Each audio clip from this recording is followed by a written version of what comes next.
बिस्मिल्लाहिर्रहमानिर्रहीम। अस्सलाम वालेकुम।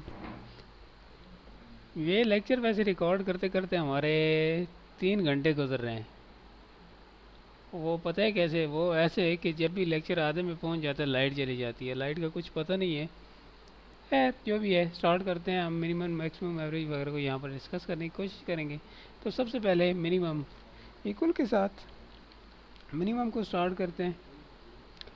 ब्रैकेट स्टार्ट, एरिया को रेंज में लिया।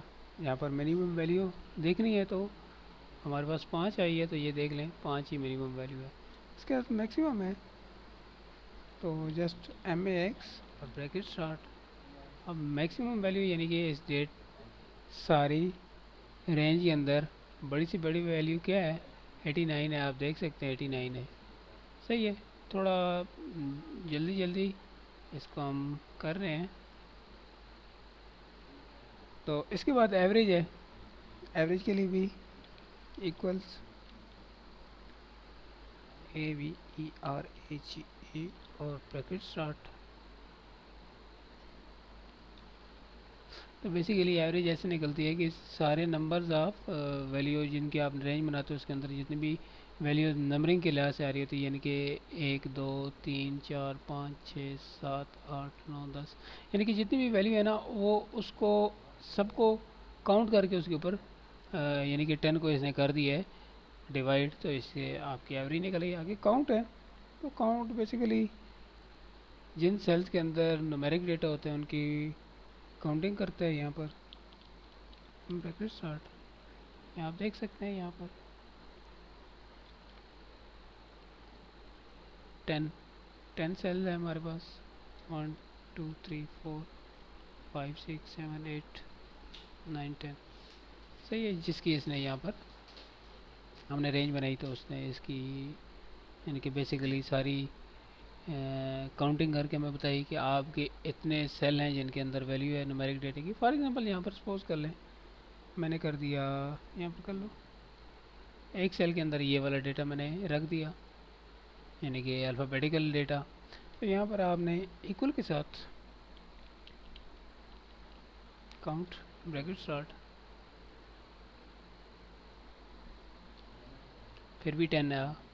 हालांकि ये 11 मैंने यहाँ पर डाल चुका हूँ तो इसने नहीं दिया। तो बेसिकली ये है कि मैं जैसे बता रहा हूँ कि ये जितनी भी काउंटिंग कर रहा होता है वो न्यूमेरिक डेटे की कर रहा होता है, अल्फ़ाबेटिक डेटे की नहीं कर रहा होता काउंट। अगर यहाँ पर भी आपको चाहिए ना कि न्यूमेरिक डेटे की सॉरी अल्फ़ाबेटिक डेटे की काउंटिंग हो तो यहाँ पर आप इक्वल के साथ काउंट ए सॉरी सॉरी रेजोल्यूशन की प्रॉब्लम हमारे साथ चल रही है। यहाँ पर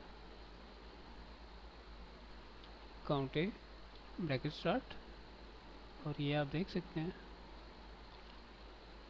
इसने हमें वैल्यू बता दी कि आपके पास अल्फ़ाबेटिक सेल जो भी हैं जिनके अंदर अल्फ़ाबेटिक वैल्यू है उसकी यहाँ पर इसने हमें बता दी जितनी कि हमने रेंज बनाई थी 1 2 3 4 5 6 7 8 9 10 11 12। ठीक है। तो ये आप देख सकते हैं काउंट ब्लैंक। तो इक्वल के साथ COUNT count blank bracket start. तो रेंज बना ली यानी कि वो सेल जिनके अंदर डेटा नहीं है, तो वो दो सेल थे जिनके अंदर डेटा नहीं था इसने हमें ये देख ले 1 और 1 2 इसने हमें बता दिया। काउंट इफ़ ये ज़्यादा अटेंडेंस शीट वगैरह जो है ना वो बनाने में यूज़ होता है। तो हम शीट इंशाल्लाह नेक्स्ट सेशन के अंदर बनाएंगे। तो ये कह रहे हैं रेंज बनाओ, तो मैंने यहाँ पर रेंज बना ली। सही है। कॉमा लगाया। अब मैं कहता हूँ कि ई जितने हैं ना उनको यहाँ पर कैलकुलेट कर दो, गिन दो।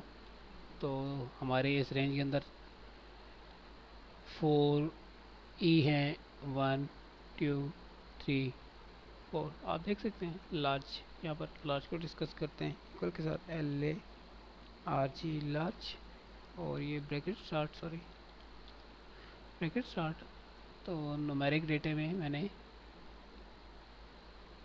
रेंज बनाने के बाद ये कह रहे हैं कॉमा लगाओ, कॉमा लगा। अब ये बेसिकली क्या की जगह ये आपसे पूछ रहा होता है कि कौन सी यानी कि पहली लार्ज वैल्यू चाहिए, दूसरी चाहिए, तीसरी चाहिए। मैं कहता हूँ दूसरी लार्ज वैल्यू दे दो। 88 है हमारे पास दूसरी लार्ज, पहली 89 है, दूसरी 88 है, ठीक है। इसके बाद स्मॉल है, तो इक्वल के साथ स्मॉल वैसे ही आपने इम्प्लीमेंट यहाँ पर भी करना है। तो ये कह रहे हैं कि रेंज बनाओ, रेंज बना ली यहाँ पर, और उसके बाद आपने यहाँ पर कॉमा लगाया। कॉमा लगाने के बाद मैं चलो ऐसे कहता हूँ कि पहली वैल्यू हमें कॉल करके बताओ कितनी है। तो पहली वैल्यू जो हमारे पास छोटी थी स्मॉल, वो कितनी आई है 5 आई, आप देख सकते हैं यहाँ पर, ठीक है। इससे आगे पावर है, सही है। तो पावर बेसिकली जैसे एक वैल्यू मेरे पास ये है और एक चेक कर लेते हैं। अब इनकी पावर निकालनी है 6 की, 2 के साथ। तो यहाँ पर आप सबसे पहले देख लें इक्वल के साथ पावर ब्रैकेट स्टार्ट नंबर्स, ये दे दिया।